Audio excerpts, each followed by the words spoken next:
Allez, bonjour à toutes et à tous, ravi de vous retrouver. Alors, je vous fais une petite émission complètement décalée par rapport aux horaires habituels, évidemment. Je vais la faire plus courte également, mais je vais essayer de m'en tenir à l'essentiel pour que vous ayez un cadre à suivre dans les prochains jours. Pour ceux qui n'ont absolument aucun cadre, bien entendu, quitte à ne pas en avoir, autant utiliser le mien. Sinon, vous suivez vos plans, hein, comme d'hab. Normalement, vous devez être quasiment capable de faire les choses comme moi, c'est-à-dire de façon autonome. Vous cherchez vos scénarios, vous construisez votre conviction. Une fois que vous l'avez, vous cherchez un cadre technique qui corrobore ce scénario. Vous attendez un signal. Bref, vous connaissez normalement la musique. Des cryptos, ça bouge pas malgré le hack. Alors, ce qui me gêne un peu, c'est que du coup, Ethereum fait son pullback après avoir tenté son breakout, et ça me gêne un petit peu plus. Alors j'ai pas dit que je sortais sur Ethereum, j'ai juste dit que par contre je remontais mes stops. À savoir, donc je n'ai pas joué le breakout pour l'instant. Je sais pas pourquoi il y a marqué buy entry là, mais je n'ai pas acheté ici. Je crois que c'était un exemple, c'était plus pour dire si j'achète là, voilà. Bref, donc moi je pense qu'ici il faut pas, voilà, là il y a la news négative qui impacte, on a un signal vendeur. Ça ne veut pas dire que ça va vendre, hein, encore une fois, ça c'est des signaux de tendance baissière. Donc voilà, le seul truc que ça pourrait dire, c'est ici on risque de peut-être se taper un retest du canal de tendance. Dans ce cas-là, je préfère encaisser un gain et reprendre un signal en cycle acheteur avec la totale, parce que là malheureusement on pourrait attaquer des supports avec un momentum baissier, et ça me plaît un petit peu moins. Disons que rester en position spéculative dans ces contextes-là, après donc 3 tentatives de passage et donc 3 potentiels échecs, voilà, pour l'instant ça veut rien dire, le momentum reste positif, et là il suffit qu'on fasse les gugus ici quelques jours et qu'on remette la grosse bleue derrière, et ça n'aura absolument servi à rien. Donc pour l'instant, voilà, moi je dis attentisme pur. Alors par contre BNB, ça c'est clair que lui il va se faire démonter, mais c'est un peu normal. Donc voilà, en toute logique, l'abîme, le haut de range, ça rejette, ça vient chercher le canal de tendance. Pas très très bandant comme scénario, hein, voilà. Donc malheureusement, bon moi ce truc-là, je restais à l'achat. Si vous espérez un plus haut, ça risque d'aller un tout petit peu plus haut, mais à ce stade-là, on a déjà cassé le sentiment haussier. Ça ira guère plus haut, je pense. En tout cas, moi je miserai plus trop sur ces trucs-là. De toute façon, je vous avais donné un peu mon sentiment que j'étais ni acheteur ni vendeur, ça ne m'intéressait pas, il n'y a pas de timing quoi qu'il en soit. Moi je reste toujours donc acheteur Ethereum, patient pour l'instant, en attente de voir ce que le marché fait après la digestion de ces nouvelles. Les marchés américains, donc alors le dollar se casse la gueule un peu, hein, bon, on est encore au tout début, mais le dollar commence à prendre sa direction, c'est-à-dire qu'après ces jours d'hésitation, pour l'instant, on tenterait d'émerger un sentiment baissier de ça. Par contre, pour l'instant, en l'état actuel, clôture mèche basse, donc attention à ne pas vous exciter trop le slibard. Si vous y allez trop agressivement dans ce genre de truc, vous allez vous faire péter les dents. Surtout que, voilà, pour moi, tout se résume encore une fois au S&P 500 en daily. Voilà, donc pour moi, on travaille le bas de la zone de contexte résistant, c'est-à-dire que tant qu'on est dans le contexte résistant et qu'on fait les gugus, tout se passe bien, on va chercher toujours plus haut, toujours plus haut, toujours plus haut. C'est-à-dire que là, le prochain objectif haussier, il est là, c'est 29,80 en débordement de contexte acheteur. Ça veut dire qu'on déborderait les 105%, ça veut dire qu'on sortirait du cadre du double top historique. Hein, c'est-à-dire de dire, on vient ici, ça échoue, c'est un double top, et on construit un range de moyen terme ici. C'est tout à fait possible. Moi d'ailleurs, je pense que c'est ce qui a le plus de chances de se produire. Mais il y a quand même quasi 50-50% de chances qu'on vienne avoir un news flow positif, un deal avec la Chine, et on viendra mourir dans le sommet historique et éventuellement venir chercher cette zone-là à terme pour revendre dans quelques trimestres. Ok, donc dans ce cas-là, un changement de timing et je reprendrai des ventes dans quelques trimestres avec de nouvelles dégradations ici. Dans le cas où on a une amélioration du deal, enfin des conditions de trade sino-américaines, ce qui est plutôt franchement pas parti pour être le cas. Donc tant que ça se détériore, Wall Street joue évidemment comme d'hab la pompe à liquidité. Il y a trop d'argent, on ne sait pas quoi en faire, il faut bien le mettre quelque part. Donc on achète des pullbacks sur les actions. Donc faites attention, hein, toujours pareil ce jeu où c'est très dangereux et le jour où cette mécanique s'efface, c'est la crise financière derrière, très probablement. Donc pour l'instant, tout va bien et vous voyez qu'à chaque fois qu'on vient essayer de déborder le support du contexte vendeur, enfin la partie basse du contexte vendeur, c'est de la mèche, et peut-être aujourd'hui la plus grande. Ce matin dans Discord, parce que j'étais pas là, donc je fais pas de suivi de marché et compagnie, mais bon, je passe la moitié de mon temps à me faire chier là-bas, dans le centre de saut, à attendre que ce soit mon tour. Donc je regarde quand même les marchés et je vous fais un suivi sur Discord, bien entendu, et je le ferai d'ailleurs de plus en plus, à savoir intervenir de moins en moins sur Twitter parce que ça me gonfle, sérieusement. Et puis j'aime beaucoup le canal Discord. Je vais vous montrer un peu comment ça se passe là. Voilà, vous allez donc sur le Discord pour indicateur, donc vous avez bon français, anglais selon ce que vous avez choisi ou si vous tapez les deux. Mais donc voilà, maintenant je vous ai mis donc en fait sur les trois postes qui ont vraiment, enfin les trois topics qui ont vraiment une importance primordiale, je vous ai mis des petits logos comme ça, ils ressortent un peu des autres. Donc les annonces, hein, c'est là où je vous mets des annonces quand il y a un truc important ou machin, voilà. Je vous recommande donc d'activer ici, c'est-à-dire que vous allez sur tous les autres salons là et vous les désactivez, vous enlevez les notifications. Mais par contre, pour celle-là, vous gardez comme ça, quand je vous envoie une annonce, pouf, vous avez la notif qui arrive sur le téléphone, si vous avez Discord sur le téléphone, ou ainsi de suite. Mais au moins, vous voyez que je vous envoie quelque chose. Et même chose, je vous recommande donc de mettre et d'activer les notifications sur Alerte Swing et Alerte Intraday. Si vous ne faites pas d'intraday, bah vous en foutez de l'alerte intraday. Mais vous voyez, je vous mets en fait le schéma de ce que je vais faire et des trucs comme ça. Où je vous dis, voilà, par exemple, merci de ne pas trader le scénario Breakout Ethereum pour l'instant. En intraday, c'est trop risqué et trop piquant. De même, ouais, tout ça, c'est pendant que j'étais au centre de saut. Donc, c'est pour dire, voilà, je m'occupe quand même de vous, je vous laisse pas tout seul. Donc, les trucs qui sont vraiment importants, je vous envoie la notif, c'est-à-dire je vous envoie un ping. Mais sinon, je vous recommande quand même de garder donc les notifications dans ces deux canaux. Qu'on soit d'accord, je vous bombarde pas 15 messages par jour là-dedans. Je le fais exprès de garder ces canaux pour vous envoyer un message, d'accord? Donc c'est uniquement des scénarios de trading. J'apprécie d'ailleurs quand vous me mettez des petites réactions comme ça montre au moins que vous avez lu, hein, voilà. C'est-à-dire même si vous mettez juste un truc comme ça, c'est bien, ça montre qu'il y a tant de personnes qui l'ont lu, et voilà. Parce que je n'ai aucune idée du nombre de personnes qui regardent là-dedans. Mais je vous invite donc à vous y mettre, et je vais le faire de plus en plus, hein, de structurer des scénarios de trading intraday par anticipation, c'est-à-dire qu'encore une fois, je vous donne pas je vous donne pas la bectée pour vous dire, allez, on vend ici avec un stop là, on met son machin. Non, non, moi c'est pas mon job. Moi mon job c'est de vous dire, voilà, en 15 minutes ça pue le range, tradez-moi ça comme un range, et puis voilà. C'est exactement ce que j'ai appliqué ce matin, c'est-à-dire que moi avant d'aller partir faire mon premier saut, j'ai récupéré mes gains. On était encore là-haut, hein, d'accord, on était encore ici, donc sur le bas du range, et je vous ai dit, hop, moi j'ai vu ça, c'est à ce moment-là que je vous ai envoyé le truc, donc moi j'ai récupéré mes gains par là, je sais plus trop, je peux pas vous dire à quelle heure, on va le voir, hein, c'est quand je vous ai envoyé la notif. Il était 10 heures. Voilà. Donc il était 10 heures 6. Voilà. Donc là, tout en bas. Donc moi j'ai pris 20% de profit. Et je laisse, voilà, j'attends de voir ce qu'il en est, mais je voulais prendre un peu de profit par rapport à ces ventes, qui encore une fois ne sont pas extrêmement fortes en termes de levier, mais bon, je me dis 20%, ça va, il me reste quand même du levier, et évidemment ces 20%, je vais les réinvestir sur tout type de pullback. Donc les indices se sont un petit peu chauffé le gland ici à vous mettre le signal de range là ce matin, d'accord? Donc le principe revient à dire, là on s'est fait une petite enfumade pendant l'après-midi, mais vous voyez que, voilà, forcément, ça remonte derrière, c'est la remontada de Wall Street. Donc je pense qu'on est bien dans les contextes de range, ce qui veut dire que dans ces contextes, là vous avez une seule impulsion haussière, on va arriver dans les contextes résistance, pas le moment de vendre, d'accord?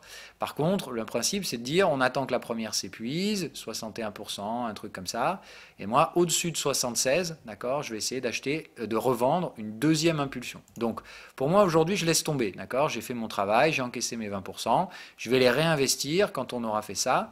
Ce que vous pouvez faire en attendant, c'est de vous mettre les retracements de toute la première phase d'impulsion. Voilà, alors, je doute clairement qu'on remonte jusque-là pour vendre, mais il ne faudra pas l'exclure. Ok? Donc pour l'instant, moi je pense qu'on est typique dans une vague 2, on voit bien toutes les impulsions baissières. Pardon, il faut que je me mette bien d'ailleurs, là, sur le sommet. Voilà. Donc on voit bien toutes les zones d'intervention là-dessus. Ok? Hein, donc, oh putain, attends, d'accord, on va aller encore plus loin. Donc là, on pourrait retracer tout le schéma impulsif, d'accord? Donc à partir de là-haut. Donc on va noter ces niveaux de retracement. Hein. Donc c'est de dire, voilà, pour l'instant on retrace ça, mais moi je pense qu'on est en train de former un creux majeur. J'avais déjà des signaux de range ici. J'ai plutôt tendance à dire, voilà, on amorce ici une première vague. On voit bien les trois creux majeurs. Un premier creux, une résistance, un deuxième creux, une résistance. Et là, on continue et je pense qu'on va matérialiser le bottom ici. Donc troisième creux, 1, 2, 3 impulsions, une vague 5 étendue. Et donc plutôt dans ce type de schéma-là, hein, donc des schémas range baissier qui reviennent ici, on revient chercher le haut du range, on vend sérieusement la zone. Vous voyez que cette zone-là n'a pas été retestée, là, toute cette zone de prix. Je dirais là le 61, 2912, ça commence à devenir des prix intéressants pour chercher des shorts. Je chercherai au-dessus de 50% personnellement. Parce que je pense qu'à Wall Street, il faut être agressif. Donc moi, à partir du moment où on vient chercher cette zone-là, je veux déjà être alerté pour une recherche de vente. Dans le cadre du range, c'est-à-dire à 50% du range, si j'ai des éléments techniques, par exemple des breakouts ici et compagnie, je renforcerai ma conviction sur cette zone. Hein. Là, ça veut simplement dire je vais chercher une vente spéculative ici, à partir de ce prix. Okay. Donc je me mets une alerte. Je vais très probablement pas pouvoir trader ça encore une fois parce que bah, je passe pas non plus la journée devant mes écrans, enfin devant mon téléphone. J'ai autre chose à foutre. Et évidemment, je préfère faire autre chose. Donc je essaierai de trader ça si je peux le trader. Si je peux pas le trader, je vais pas pleurer, hein. Mais voilà, donc le principe, restez vendeur sur les ventes qui sont là, je pense qu'elles sont safe. On peut revenir visiter ces zones-là, raison pour laquelle j'ai quand même pris 20% au cas où je me fasse enfiler en ligne droite, c'est-à-dire ça vienne là et ça me sorte mes deux trades et on enfile comme des tebiches derrière, j'aurais au moins pris 20% de gain, ça me fait à peu près 1% et demi de capital, hein, 1% de capital, d'accord, sur les 20%, hein, ça veut dire que théoriquement j'ai déjà 5% de gain dans la caisse, mais je vise beaucoup plus, donc pour l'instant je préfère accumuler des ventes, quitte à réinvestir mon risque, au risque évidemment de tout perdre, hein, si jamais Wall Street nous fait la remontada de l'extrême, c'est-à-dire si en daily, il décide de nous faire une grosse mèche basse aujourd'hui et demain la remontada puissante et puis de ne pas s'arrêter derrière. C'est-à-dire s'ils choisissent de ne pas s'arrêter, je vais me faire stopper à break-even sur les ventes, je perdrai tous mes gains, mais il me restera mes 20% dans la caisse. Voilà. Demain, attendez sur cette zone-là et attendez un excès au-dessus. Je pense que c'est ça qu'il faudra shorter en fin de journée, genre jeudi fin d'après-midi, après la clôture européenne, donc après 17h30, typiquement, c'est à peu près le genre de schéma qu'on va avoir. Essayez de shorter demain et bim, essayez d'obtenir un vendredi baissier qui clôture franchement à la baisse plutôt qu'une bougie hebdo un peu molichonne avec une grosse mèche basse typique pour nous casser les couilles. C'est-à-dire si ça vient clôturer là en fin de semaine, c'est emmerdant. Ça fait une mèche basse hebdomadaire. Voilà, moi je voudrais un bel avalement baissier avec une clôture franche dans les 75%, dans les 25% du bas de bougie, quoi. Donc j'aimerais bien, on vient là, on trouve des vendeurs, on ne se pose pas la question, ça revend et on termine là vendredi. Là, ce sera propre. Là, on pourra dire que les acheteurs lâchent l'affaire et on pourra recommencer à spéculer beaucoup plus sérieusement sur la formation de ce double top. La UDNZD consolide, les objectifs ont été atteints, je vous ai donné pareil les notifs pour récupérer vos gains là-dedans, donc normalement tout va bien. On se dirige gentiment mais sûrement donc vers une deuxième phase de conso. On a réussi à atteindre la même résistance que la première fois, donc je pense qu'effectivement ce sera plutôt des hautes zones ici à payer, vers les 1,050. On surveillera comme d'hab les signaux ici, donc soyez prudents. Soyez patient, on respecte la stratégie, on se rappelle que c'était un range horaire. On a donc trouvé la troisième borne du range, d'accord, ça fait 1, 2, troisième borne, pardon, hop. Alors elle n'est pas encore totalement confirmée, mais là voilà, on a déjà revenu tester le canal de tendance, j'ai plutôt envie de dire oui, il y a toutes les raisons de penser qu'ici on a donc nos deux premiers sommets. Notre range commence à maturer, donc là normalement vous tradez plus le range si vous êtes débutant, vous attendez que la prochaine borne se forme et vous attendrez l'accumulation et le breakout. Les spéculateurs, eux, vous pouvez tenter une dernière fois l'achat ici, dans le sens de la tendance, sur des niveaux de retracement, ou proches de niveaux de retracement, bien entendu. Donc moi je vais me mettre une alerte dès qu'on revient chercher la mèche ici. Donc là ce sera pour une recherche d'entrée spéculative, au contraire. Ok, donc par là je veux juste être alerté. Hop, hop, et hop. Voilà, donc le dollar, on est toujours patient là-dessus. Tesla, j'ai sorti mon renfort, je ne sais pas pourquoi je le sens mal ce truc. J'ai l'impression qu'ils vont nous coller une deuxième vague de conso pour venir tester le canal. Donc je sors mon renfort, hein, j'ai revendu là-haut Tesla, donc je récupère mon renfort. Parce que voilà, je vois le signal de range, ça me plaît pas. Je préfère sortir mon gain. Voilà, c'est juste de dire j'ai un joli gain sur Tesla, hein, j'ai quand même un joli gain de 5-6% sur le renfort. Donc je l'encaisse, c'est dans la caisse, c'est tranquille. Je ne perds pas de conviction sur Tesla, je pense toujours qu'on va plus bas, mais voilà, je pense qu'ils peuvent nous tenter une petite, avec la remontada des US, nous tenter une petite remontada sur Tesla. Je pense qu'ils se reprendront une cartouche. Encore une fois, hein, c'est des latéralisations pour baisser encore plus fort derrière, venir chercher l'objectif probablement vers sous les 212-213. Donc plus on latéralise, mieux ça se porte. Pour l'instant, à chaque fois, on vient tester les bornes de ce canal parfaitement. Donc ça montre qu'il y a bien une volonté baissière. Tant qu'on évolue dans ce canal, je ne vois pas de raison de s'inquiéter. Apple, j'ai reçu une alerte aujourd'hui, je ne sais pas ce que c'est. Ah ben voilà, ok. Donc Apple validé, hein, donc trade validé. On vient chercher les supports, on les casse, c'est parfait. Donc là, on pourra faire le breakout dès que ce support ici sera cédé. Donc on attend la formation d'un support. Vu la structure intraday, je pense que c'est ce qui nous attend. Donc là, on attend les structures de retracement là-dedans. On tradera ça comme un range baissier, hein, d'accord. C'est-à-dire qu'on a le range ici, on va trader les niveaux de retracement typiques de type range baissier, donc à partir de 61 pour les expérimenter, plus vers les 76,4 pour les débutants, quitte à rater le trade spéculatif pour les débutants et ne prendre que le breakout derrière. Donc on essaye d'accumuler là, on gère son risque sur le sommet et on attend la préparation d'un schéma de breakout proche de ce potentiel support formé ici. On reste bien entendu vendeur de la valeur, quoi qu'il arrive. On est juste patient et régulier et constant dans le machin. Donc on n'augmente pas le niveau de risque pour l'instant, sauf s'il y a des pullbacks qui sont proposés. S'il n'y a pas de pullback, on attend gentiment le breakout. Boeing, ça continue de chuter comme prévu. Et là, il n'y a aucune raison de remonter, hein, qu'on soit bien d'accord. Là, en daily, on avait bien le gros range, la cassure. Là, on se dirige vers l'effondrement spéculatif. Gentiment, mais sûrement, Boeing a été renforcé, donc, et je reste là-dessus. Pas de nouveauté sur le soleil. C'est tout ce que j'ai fait pratiquement ces derniers temps sur la gestion du portefeuille. Je surveille bien entendu l'euro-dollar. Hein. Lui, dès qu'il aura terminé sa travail, sa zone de con, là, et qui se réorientera à la hausse, on pourra trader ça beaucoup plus simplement et intelligemment. Pour l'instant, j'aimerais bien qu'on valide le trade, c'est-à-dire hop, on vienne là et derrière, j'essaierai de rattraper tous les pullbacks ici avec une gestion du risque évidente. J'ai toujours des achats euro-dollar, hein, qu'on soit d'accord, donc j'ai pas de raison d'être ultra agressif et de rentrer n'importe comment. Je préfère rester spéculatif là-dessus puisque pour l'instant, ça manque de visibilité. Okay, donc là, c'est pas un trade en breakout, hein, c'est-à-dire on rentre pas sur ce breakout, c'est une alerte pour former le niveau d'accumulation qui devrait normalement générer le breakout derrière. Ça veut dire chercher un breakout sur les UT inférieures en gros, hein, et probablement je pense sur l'UT 4 heures. Ouais, on voit bien le canal de tendance 4 heures ici, on voit bien les phases d'accumulation de valeur ici, c'est-à-dire qu'on fait contexte, c'est bien du range de fin de consolidation baissière. Là, vous voyez, c'est du range à chaque fois qu'on essaye de baisser, ça passe pas. J'aimerais bien, voilà, ce range, pouf, on en sort par le haut. On vient chercher une phase de conso, et là, on essaie de choper des accumulations par là, et on joue le breakout. D'accord? Le canal de tendance, il va faire ça.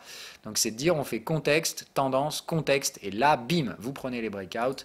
Pour tout le monde, hein, là c'est expérimenté, débutant, là, tout le monde passe là-dedans, et moi le premier, hein, je serai le premier à passer en confirmation des trades, et donc sur des renforts en breakout. Pour l'instant, on est patient et méthodique. C'est tout ce que j'ai à vous dire. Alors, on va s'arrêter là pour aujourd'hui, donc soyez sages, demain c'est probablement une journée importante, je ne sais pas trop ce qu'il y a dans les calendrier économique. Comme d'hab, si vous faites de l'intraday, vous devez absolument tenir compte des calendriers éco. Moi, je pense qu'en termes de timing, s'il n'y a rien d'important ou qui vient chambouler, type Trump et compagnie, c'est probablement, donc demain, je vous dis, plutôt fin d'après-midi, que je commencerai à regarder plus sérieusement les structures intraday et de court terme, trader peut-être en 3 minutes ou en 15 minutes, pour essayer de choper des zones de prix intéressantes dans les contextes que je vous ai présentés. Voilà, bye bye, bonne journée, profitez de la vie comme d'hab, c'est important. Voilà. Demain, je ne suis pas là non plus, hein, donc demain je retourne sauter. Je vais essayer de finir la PAC demain, donc c'est pas garanti, mais normalement ce sera peut-être le dernier jour de formation et on reprend donc les choses normalement lundi matin.